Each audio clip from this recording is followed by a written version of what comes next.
Assalamualaikum warahmatullahi wabarakatuh. Bismillahirrahmanirrahim. Alhamdulillahirrabbilalamin. Wassalatu wassalamu ala asrofil anbiya'i wal mursalin wa ala alihi wa sahbihi ajmain. Amma ba'du. Puja dan puji syukur marilah kita panjatkan kehadirat Allah SWT atas karunia-Nya kita bisa sama-sama mencari ilmu serta kita bisa bersilaturahim dalam keadaan sehat walafiat. Mudah-mudahan setiap derap langkah bisa membuahkan pahala bagi kita semua, bisa menjadi penghapus dosa dan pengangkat derajat di hadapan Allah SWT. Tak lupa semoga sholawat serta salam senantiasa tercurahkan kepada junjungan kita Nabi Muhammad SAW, kepada keluarganya, sahabatnya, kepada kita semua, serta kepada seluruh umatnya hingga akhir zaman, yang menjadikannya sebagai uswatun hasanah, suri tauladan yang baik. Dalam Islam, setiap ibadah yang Allah dan Rasulullah anjurkan dan wajibkan memiliki keistimewaannya sendiri bagi setiap muslim yang melakukannya. Itu dikarenakan ibadah itu merupakan kebutuhan bagi setiap amal seseorang dalam hidup ini. Nah, dengan ibadah yang dilakukan, diharapkan seorang muslim bisa semakin dekat hubungannya dengan Allah, sang pembuat aturan di jagat raya ini. Dan dengan ibadah itulah, kemudian hubungan dengan Allah akan berimbas kepada hablum minanas, hubungan dengan manusia yang merupakan manifestasi hablum minallah, hubungan dengan Allah. Kemudian terdapat janji-janji Allah di dalam Al-Quran. Yang pertama terdapat pada Quran surat Al-Baqarah. Itulah kitab yang tidak ada keraguan di dalamnya, sebagai petunjuk bagi orang-orang yang bertakwa. Kemudian yang kedua terdapat pada Quran surat Al-Isra. Sesungguhnya Al-Quran ini menunjuki kepada jalan yang lebih lurus dan memberikan kabar gembira untuk orang-orang yang beriman, yang beramal soleh, bahwa bagi mereka ganjaran pahala yang besar. Kemudian yang ketiga terdapat pada Quran surat Al-Qamar, dan sesungguhnya kami telah mudahkan Al-Quran untuk dihafal. Adakah orang yang mau mengambil pelajaran? Kemudian yang keempat terdapat pada Quran surat Al-Fatir, surat Fatir, yaitu sesungguhnya orang-orang yang membaca kitab Allah Al-Quran, menegakkan sholat dan menafkahkan sebagian rezeki yang Allah telah berikan, baik secara diam-diam maupun terang-terangan. Dan mereka mengharapkan perniagaan yang tidak akan pernah merugi. Secara umum, dalam ayat-ayat tersebut, Allah menegaskan bahwa demikian besar keutamaan dan pahalanya yang akan Allah janjikan kepada setiap muslim yang belajar Al-Quran. Nah, di sini belajar dalam arti itu meningkatkan kemampuan bacaan dan pemahaman. Lalu kemampuan untuk menghafalkannya sebagai bekal mengamalkannya.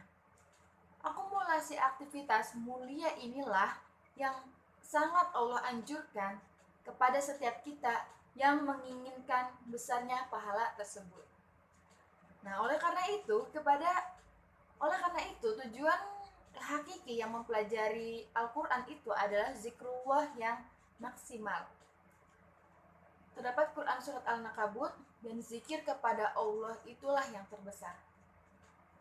Kemudian selanjutnya terdapat janji Rasulullah Shallallahu Alaihi Wasallam dalam hadis-hadisnya.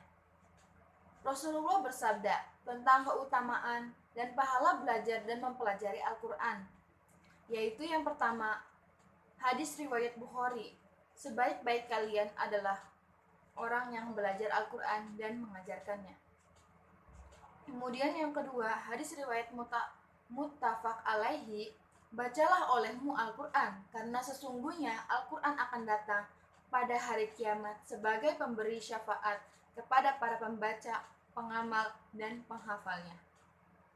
Kemudian yang ketiga, Utsman bin Affan berkata, Apabila hati kalian bersih, niscaya kalian tidak akan pernah puas dengan Al-Quran. Kemudian yang terakhir, orang yang pandai membaca Al-Quran akan bersama-sama para duta yang mulia lagi berbakti kepada Allah. Dan orang yang membaca Al-Quran dan dia merasa gagap dalam membacanya, maka baginya 2 pahala. Nah, banyak lagi ayat dan hadis lainnya yang menerangkan tentang keutamaan ibadah interaksi dengan Al-Quran ini. Nah, dengan segala keterbatasan waktu dan aktivitas, setiap kita pastinya ingin sekali mendapatkan porsi yang besar tersebut.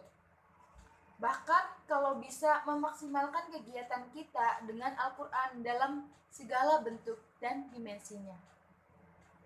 Nah, ini juga mengingatkan kebutuhan umat kepada Al-Quran saat ini harus terus diupayakan dan dibangkitkan.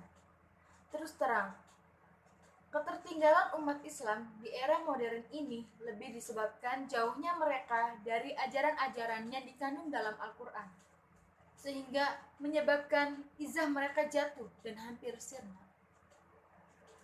Jadi, mari kita bangkit kembali meraih kemuliaan itu. Mari bersama-sama kita mengoptimalkan lagi keimanan dan pengetahuan kita melalui pembelajaran dan pemahaman yang intensif dengan Al-Quran. Jangan sampai aktivitas dunia yang telah menyibukkan kita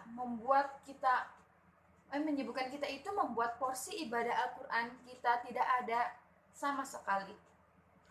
Sulit dibayangkan sekiranya umat Islam tidak memiliki Al-Quran. Padahal ia adalah umat terakhir, umat yang diutus Allah sebagai saksi atas perbuatan semua manusia dan terbaik. Yang Rasulnya menjadi rahmatan lil alamin, atau sulit dibayangkan sekiranya Al-Quran yang ada di tangan umat ini bukan berasal dari yang maha mengetahui segala sesuatu, yang gaib dan yang zahir. Ada yang lebih penting dari sekedar berkhayal membayangkan hal-hal yang tidak mungkin seperti itu, yaitu bagaimana umat ini bisa hidup menyatu dan bersenyawa dengan Al-Quran, bagaimana kiat berinteraksi dengannya, baik dengan cara membaca, menghafal, menyimak, memahami, menafsiri, menyelami kandungannya, dan menyerap hakikat-hakikatnya. Bahkan kalau kita menelaah tengara-tengara yang ada di dalamnya, semacam ayat-ayat samawi, maka di hadapan kita terpampang alam yang teramat luas, yang diberi ilmu pengetahuan. Benar, Al-Quran itu tidak pernah berhenti digali dan tak pernah berhenti menghadirkan sesuatu yang baru bagi orang-orang yang mau berpikir. Setiap orang memiliki keterbatasan, di samping memiliki kesanggupan untuk menetapkan wacana, mengetengahkan wacana pikirannya. Sebuah ungkapan mengatakan, tidak akan menjadi baik umat ini sampai mereka mengikuti jejak perjuangan generasi sebelumnya.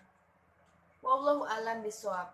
Sekian dari saya, kurang lebihnya saya mohon maaf bila ada salah kata.